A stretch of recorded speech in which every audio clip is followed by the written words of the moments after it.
사람들은 말합니다. 석유가 많은 나라는 절대 무너지지 않는다고요. 그런데 저는 그 석유로도 단 한 사람의 생명조차 지켜내지 못했던 그 순간을 똑똑히 기억합니다. 국가가 가진 자원도, 돈도, 기술도, 그 어떤 것도 그 아이의 꺼져가는 숨을 붙잡아주지 못했습니다. 그리고 그때 놀랍게도 희망은 전혀 예상하지 못한 곳에서 다가왔습니다. 지구 반대편, 지도에서조차 작게 보이던 그 나라 대한민국. 그들이 가진 건 많은 돈도 끝없는 땅도 아니었습니다. 하지만 단 하나, 생명을 향한 진심과 기술, 그리고 사람을 살리겠다는 철학이 있었습니다. 바로 그 힘이 절망의 사막 한가운데 심장을 다시 뛰게 했습니다. 저는 사우디아라비아 보건부 소속 공무원입니다. 이름은 파하드 알파샤르. 경제학을 전공했지만 생명을 지키는 시스템이야말로 국가의 진짜 기반이라는 믿음으로 의료 정책 쪽으로 발을 들였습니다. 그런데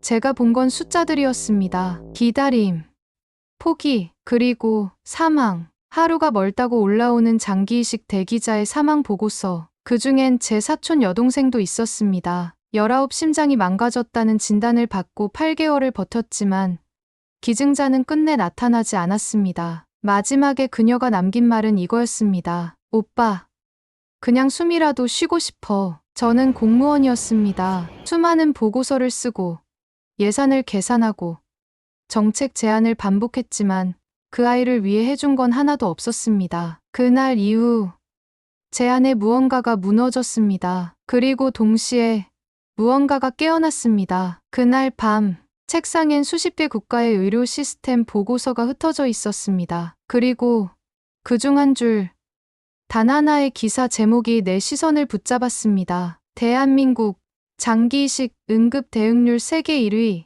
대한민국? 잠시 멍했습니다. 그 나라에 대해 내가 아는 건 K-팝, 반도체, 드라마 그뿐이었습니다. 의료? 아니, 그건 전혀 아니었습니다. 세계 최고 수준이라고. 그 작은 나라가? 나는 본능적으로 피식 웃었습니다. 우리보다 작고, 자원도 없고, 땅도 좁고, 심지어 의료 인력도 부족하다는 그 나라가? 그러나 기사 안의 내용은 나를 비웃듯 이어졌습니다. AI 기반 실시간 매칭 시스템, 응급 상황 발생 후 평균 30분 이내 수혜자 분석 완료, 1시간 내 수술 병원 배정, 24시간 안에 실제 이식 수술 집도 가능? 믿기지 않았습니다. 한두 건의 예외가 아니라 일상적으로 운영되고 있는 구조였습니다. 심지어 기증자와 수혜자 사이의 심리적 거리까지 심리상담사가 개입해 조율하고 유가족의 감정까지 시스템에 반영되어 있었습니다. 이건 단순한 시스템이 아니다. 이건 살아있는 생명 네트워크다. 나는 손을 떨며 페이지를 넘겼습니다. 그 안엔 실제 사례들이 기록돼 있었습니다. 8살 아이가 16시간 만에 심장이식에 성공했다. 사고로 뇌사 판정을 받은 청년의 장기가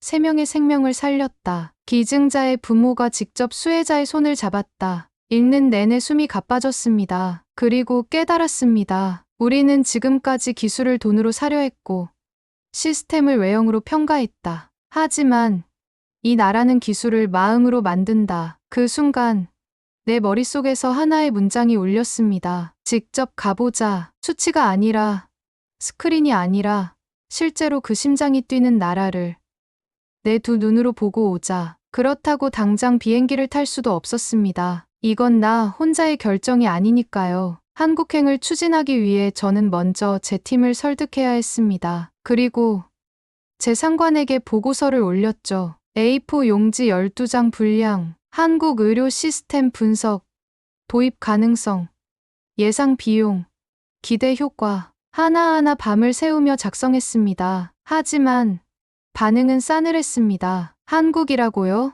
누군가 코웃음을 쳤습니다. 그 목소리는 부장이었는지 국장이었는지 기억나지 않지만 그 조롱은 아직도 제 귓가에 남아 있습니다. 우린 이미 미국, 독일, 프랑스의 시스템을 검토했죠. 그 나라들도 실패했습니다. 하물며 한국이요? 게다가 국민 정서가 따라올까요? 우리 국민이 기증 문화에 동의할까요? 그 나라엔 자원이 없습니다. 그들은 버텨야 했기에 개발한 거지. 우리와는 상황이 다릅니다. 그 말들 앞에서 저는 한동안 아무 말도 하지 못했습니다. 한편으론 맞는 말이었거든요. 우리 국민이 갑자기 장기 기증에 동의할 리도 없고 정책 하나 바꿨다고 수십 년간 굳어진 의료 불신이 사라지진 않을 테니까요. 회의실에서 나와 혼자 복도 끝 벤치에 앉았습니다. 내가 틀렸을까? 내가 단지 감정에 휩쓸린 걸까? 다시 한번 조용히 사촌 여동생의 마지막 눈빛이 떠올랐습니다. 숨이라도 쉬고 싶다고 말하던 그 작고 여린 목소리. 그 순간 저는 결심했습니다. 설령 모두가 반대하더라도 내가 직접 보고 오겠습니다. 직접 보고, 느끼고, 확인한 뒤에 책임지고 말하겠습니다. 그 결심을 손에 쥔 채 저는 한국의 보건복지부에 정식 협조 요청 공문을 보냈습니다. 며칠 후 답장이 도착했습니다. 대한민국 보건복지부는 사우디아라비아 대표단의 방문을 기쁘게 환영합니다. 그날 밤 저는 오래 묵은 서랍을 열고 아버지가 생전에 쓰시던 붉은 만년필을 꺼냈습니다. 결제 서류에 제 이름을 써넣으면서 제 심장도 조금씩 다시 뛰기 시작했습니다. 비행기의 바퀴가 활주로에 닿는 순간 창밖으로 거대한 유리돔이 눈에 들어왔습니다. 인천국제공항, 세계에서도 손꼽히는 공항이라더니 이곳은 단지 공항이 아니라 하나의 거대한 도시처럼 보였습니다. 나는 첫 발을 내디디며 본능적으로 등을 곧게 세웠습니다. 정말 모든 것이 정리되어 있다. 도착 로비에 들어선 순간 나는 짐보다 더 무거운 시선을 느꼈습니다. 나에 대한 시선이었습니다. 우린 아직 이런 곳을 만들지 못했다. 하지만 언젠간 입국 심사는 놀랄 만큼 빨랐고 수화물은 이미 내 앞에 와 있었습니다.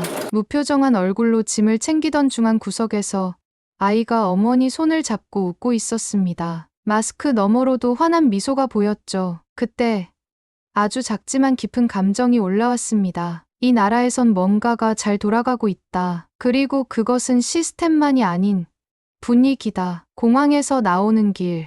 돌아서며 마지막으로 한 번 더 공항을 바라보았습니다. 지금껏 수없이 많은 공항을 다녀봤지만 이 공항은 달랐습니다. 기술과 질서의 완벽한 균형. 그리고 그 속에 사람의 배려가 깃든 공기. 그것이 내게 이 나라엔 분명 배울 것이 있다는 첫 번째 신호를 주었습니다. 그렇게 나는 대한민국이라는 나라의 첫 공기를 마셨습니다. 가볍지만 묵직했고 차갑지만 따뜻했습니다. 공항 밖으로 나서자 기이할 만큼 조용한 공기가 나를 감쌌습니다. 매연도 없고 불필요한 소음도 없었습니다. 누구 하나 소리치지 않았고 모든 것이 제자리에서 제 역할을 하고 있었습니다. 공항에서 서울 시내로 가는 차 안. 나는 창밖을 보며 속으로 중얼거렸습니다. 도시가 너무 깨끗해. 도로 양옆으로는 정돈된 가로수와 투명한 방음벽. 그 너머론 줄지어 선 아파트들. 그리고 그 사이로 흐르는 강 하나. 운전기사에게 물었습니다. 저 강 이름이 뭡니까? 그는 웃으며 말했죠. 한강입니다. 서울의 심장이죠. 심장이라는 단어가 그 순간 왜 그렇게 크게 들렸는지 모르겠습니다. 우리에겐 그 심장을 살리지 못한 사람들이 많았으니까요. 차는 강을 따라 도심으로 들어섰습니다. 초고층 빌딩과 전통 건물, 푸른 공원과 작은 카페가 거침없이 뒤섞여 있었죠. 놀라웠던 건 그 낯선 조화가 어쩐지 아름답다는 것이었습니다. 어디서 본 듯한 젊은이들, 가방을 맨 학생들, 유모차를 미는 부모들. 그들의 표정은 당연히 평범했지만 그 평범함 자체가 나에겐 큰 충격이었습니다. 이곳에선 생존이 아닌 삶을 살고 있구나. 그게 첫 번째 느낀 문화였습니다. 서울 강동구. 우리가 찾은 병원은 겉보기엔 특별해한 것 없는 유리 건물 같았습니다. 하지만 문을 열자 그 안은 마치 다른 세계였습니다. 하얀 벽과 조용한 조명. 그리고 어딘가에선 환자의 이름이 호출되는 목소리. 모두가 조용했고 모두가 신뢰 속에 움직이고 있었습니다. 우리를 맞이한 사람은 한지우 박사였습니다. 장기이식 통합센터의 책임자였습니다. 검은 안경을 낀 조용한 인상의 남자였죠. 하지만 그가 첫 마디를 꺼내는 순간 나는 느꼈습니다. 이 사람은 단지 의사가 아니라 생명의 언어를 아는 사람이구나. 환자 한 명의 생명을 살리기 위해 이 시스템 전체가 존재합니다. 그 한마디에 나는 설명서가 아닌 철학을 들은 기분이었습니다. 우리가 들어간 통제실, 커다란 곡선형 스크린, 그 위에는 대한민국 전역의 병원, 기증자와 수혜자, 대기자 수, 위치, 매칭 가능성까지 모두 실시간으로 떠 있었습니다. 기증이 등록되면 AI가 수혜자를 분석하고 수술 가능한 병원과 의료진을 자동 배정합니다. 그 과정은 평균 17분 걸립니다. 내 머릿속에선 단 하나의 생각만 반복됐습니다. 이건 사람이 설계한 기적이다. 다음은 수술 훈련 센터였습니다. 가상현실 장비를 쓴 의료진들이 로봇팔을 조종하며 수술 훈련을 받고 있었습니다. 내 눈앞에서 심장을 열고 봉합하는 장면이 실제와 똑같이 재현되고 있었죠. 의료진은 최소 400시간 이상의 훈련을 받습니다. 실제 수술에 들어가면 이미 손에 익은 상태죠. 나는 아무 말도 할 수 없었습니다. 목이 메었습니다. 우리에겐 이런 체계도 장비도 없었습니다. 하지만 이런 철학조차 없었던 건 아닌지 스스로에게 묻게 됐습니다. 마지막으로 작은 기증자 현정비 앞에 섰을 때 나는 조용히 고개를 숙였습니다. 작은 돌판에 쓰여있던 문장. 이 이름 없는 이의 심장은 아직 누군가의 가슴 속에서 뛰고 있습니다. 당신들이 가진 건 기술이 아니라 생명을 믿는 신념입니다. 그 말이 나도 모르게 입 밖으로 나왔고 한지우 박사는 미소 지으며 답했습니다. 그래서 기술이 생명을 따를 수 있게 만든 거죠. 그 순간 나는 결정했습니다. 돌아가겠다. 그리고 이 씨앗을 우리 땅에 심겠다. 누가 뭐라고 해도 이건 반드시 심어야 한다. 우리도 살아야 하니까. 돌아오자마자 나는 가장 먼저 리아드 외곽, 건조하고 황량한 벌판 한가운데 서 있었습니다. 모래, 바람, 돌, 끝없이 펼쳐진 평평한 대지. 바로 여기에 우리는 기적의 시스템을 세우기로 했습니다. 이 땅에 생명을 다시 뛰게 하자. 한국에서 공수한 컨테이너형 이식센터, AI 통제 시스템, 이중 냉각 구조, 그리고 한지우 박사팀이 직접 설계한 수술실 구조, 기초를 닦고 장비를 설치하며 우리는 그 사막의 한 칸, 미래를 조립해 갔습니다. 그리고 마침내 모든 것이 갖춰졌을 때 환자 발생, 심장이식 긴급 요청, 대상은 14살 소년, 이름은 아흐메드, 심부전 말기, 3일 내 이식하지 않으면 살릴 수 없다는 진단.